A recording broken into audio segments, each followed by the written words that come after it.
ದಕ್ಷಿಣ ಕಾಶಿ ಖ್ಯಾತಿಯ ಕೊಟ್ಟಿಯೂರು ಶಿವಕ್ಷೇತ್ರದ ವೈಶಾಖ ಮಹೋತ್ಸವಕ್ಕೆ ಕ್ಷಣಗಣನೆ ಶುರುವಾಗಿದ್ದು ಭಕ್ತರಿಗೆ ದೇವರ ದರ್ಶನ ಮೇ 30ರಿಂದ ಶುರುವಾಗಲಿದೆ. ಕೊಟ್ಟಿಯೂರು ದೇವರ ದರ್ಶನ ನಿನ್ನೆಯಿಂದಲೇ ಶುರು ಎಂದು ಕರ್ನಾಟಕದಿಂದ ಹಲವರು ಭಕ್ತರು ಕೊಟ್ಟಿಯೂರು ತಲುಪಿದ್ದು ದೇವರ ದರ್ಶನ ಇಲ್ಲದೆ ನಿರಾಶರಾಗಿದ್ದಾರೆ. ಕರ್ನಾಟಕದಿಂದ ಭಕ್ತರು ಭಾರೀ ಸಂಖ್ಯೆಯಲ್ಲಿ ಆಗಮಿಸಿದ ಹಿನ್ನೆಲೆಯಲ್ಲಿ ದೇವಸ್ಥಾನಕ್ಕೆ ಸಂಬಂಧಿಸಿದವರು ದೇವರ ದರ್ಶನಕ್ಕೆ ಅವಕಾಶ ವಿಚಾರದಲ್ಲಿ ಸ್ಪಷ್ಟನೆಯನ್ನ ನೀಡಿದ್ದಾರೆ. ಕೊಟ್ಟಿಯೂರು ವೈಶಾಖ ಮಹೋತ್ಸವದ ಹಿನ್ನೆಲೆಯಲ್ಲಿ ದೇವರ ದರ್ಶನ ಈ ವರ್ಷ ಮೇ 30ರ ಮಧ್ಯರಾತ್ರಿಯಿಂದ ಶುರುವಾಗ್ತಿದೆ. ಸ್ತ್ರೀಯರಿಗೆ ಜೂನ್ 20ರ ಮಧ್ಯಾಹ್ನದವರೆಗೆ ಮಾತ್ರ ಪ್ರವೇಶಕ್ಕೆ ಅವಕಾಶ ಇರುತ್ತೆ.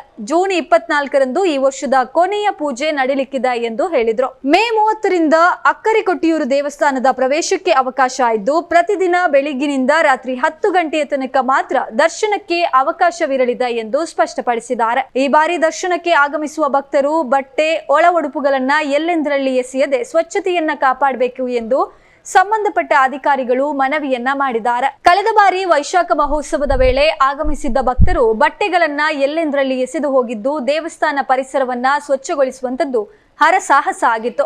ಹೀಗಾಗಿ ಈ ಮನವಿ ಮಾಡಿದ್ದಾರೆ. ಕಳೆದ ವರ್ಷ ಅಕ್ಕರೆ ಕೊಟ್ಟಿಯೂರು ದೇಗುಲಕ್ಕೆ ನಟ ದರ್ಶನ್ ಕುಟುಂಬ ಸಮೇತರಾಗಿ ಆಗಮಿಸಿದ್ರು. ಇದರ ಬೆನ್ನಲ್ಲೇ ನಟ ಜಗ್ಗೇಶ್, ರಿಷಬ್ ಶೆಟ್ಟಿ ಪತ್ನಿ ಪ್ರಗತಿ ಮಕ್ಕಳ ಜೊತೆ ಆಗಮಿಸಿ ದೇವರ ದರ್ಶನವನ್ನ ಪಡೆದಿದ್ರು.